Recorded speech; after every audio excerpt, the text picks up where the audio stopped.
Hi hello అండి, welcome back to my channel పద్దు express. ఎలా ఉన్నారు? అందరు బాగున్నారా? ఇది చూసారా, మా సిద్ధమ్మ గుర్తుందా? బొబ్బట్లు చేసి పెట్టింది కదా. మీరు ఎవరైనా కనీసం ట్రై చేశారా? ఇది చూడండి, ఇప్పుడు మరమరాలతో ఏదో చేస్తానని వచ్చింది. నీళ్ళల్లో నానేసింది, వాటిని పిండేసుకొని పక్కన పెట్టుకుంది. ఉల్లిపాయలు పచ్చిమిరపకాయలు కట్ చేసి పెట్టుకుంది. ఇప్పుడు ఒక ప్యాన్ పెట్టుకొని దానిలో ఆయిల్ వేసి కొంచెం జీలకర్ర ఆవాలు వేసుకుందనమాట. ఇవి వేగిన తర్వాత కొంచెం దీనిలో ఉల్లిపాయలు పచ్చిమిరపకాయలు అలాగే ముందుగా కరివేపాకు వేసుకోండి. తర్వాత ఉల్లిపాయలు పచ్చిమిరపకాయలు వేసిందనమాట.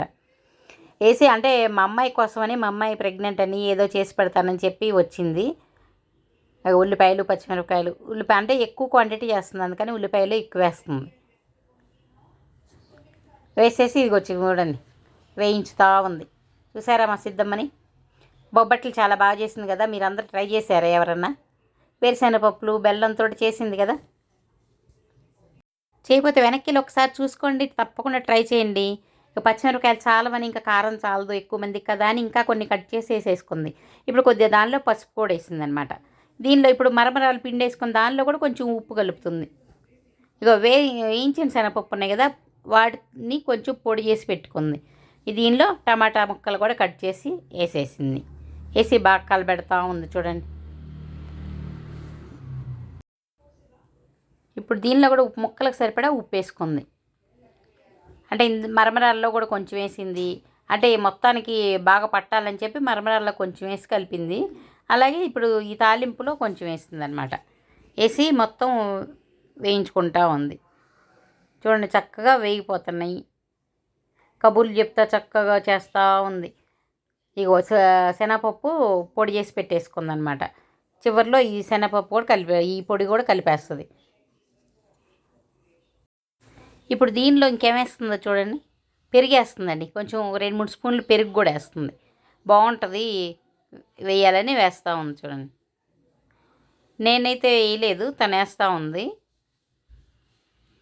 పెరిగేసి ఇప్పుడు అదంతా రెడీ అయిపోయిన తర్వాత అది కింద దించి పెట్టుకొని గిన్నెని ఈ మరమరాలని దానిలో వేసి కలుపుతుంది. అంటే స్టవ్ మీద ఇవన్నీ సరిగ్గా కలవు కదా.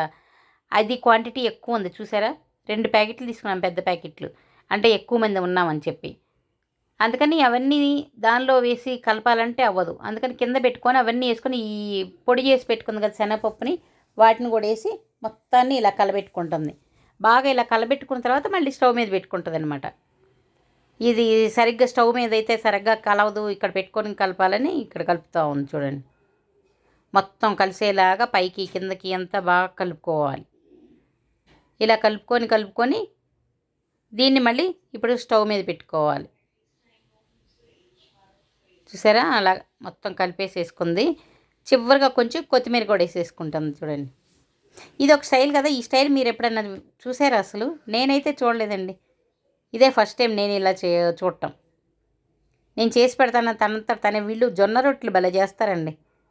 ఇక్కడ కర్ణాటకలోనే వేరే ఈ జిల్లాని ఒక్కొక్క జిల్లా వాళ్ళు ఒక్కొక్క వెరైటీ చేస్తారు కదా. వీళ్ళు జొన్న రొట్టెలు అసలు గట్టిగా తడతా ఉంటారు, ఎంత బాగా చేస్తారో. ఒకసారి అది కూడా చేసి చూపిస్తాను, ఉండండి చేపిస్తాను. చూసారా, మొత్తం ఇలా కలుపుకోవాలి. స్టవ్ మీద పెట్టి ఇంత ఫ్రీగా కలపడానికి అవ్వదు కదా, స్టవ్ మీద అంతా పడిపోతూ ఉంటాయి, అది గిన్నె కదిలిపోతూ ఉంటుంది. అందుకని ఇలా కింద పెట్టుకొని బాగా కలిపేసుకొని చూడండి, కలిసిపోయింది. ఇప్పుడు స్టవ్ మీద కొద్దిసేపు పెట్టుకొని ఇది వేడి చేసుకుంటుంది. అంతే, ఎంతో చక్కగా ఉండే మరమరాలతోటి టిఫిన్ రెడీ అయిపోయింది. లాస్ట్లో కొంచెం నిమ్మకాయ కూడా పిండేసుకుంటాం చూడండి. నిమ్మకాయ కూడా పిండుకుంటే ఇంకేముందండి, తినటానికి రెడీ అన్నమాట. ఇలా చేసేసి చేయటమే కాదు, ఎలా ఉందని అందరినీ అడుగుతుంది అనమాట. తను చేసింది అందరికీ నచ్చిందా లేదో తెలియాలి కదా. చూసారా, నిమ్మకాయ కూడా పిండుకొని అంతా రెడీ అయిపోయింది. ఎలా ఉందండి? మీరు కూడా తప్పకుండా ట్రై చేయండి. నచ్చితే లైక్ చేయండి, షేర్ చేయండి, సబ్స్క్రైబ్ చేసుకోండి. బాయ్.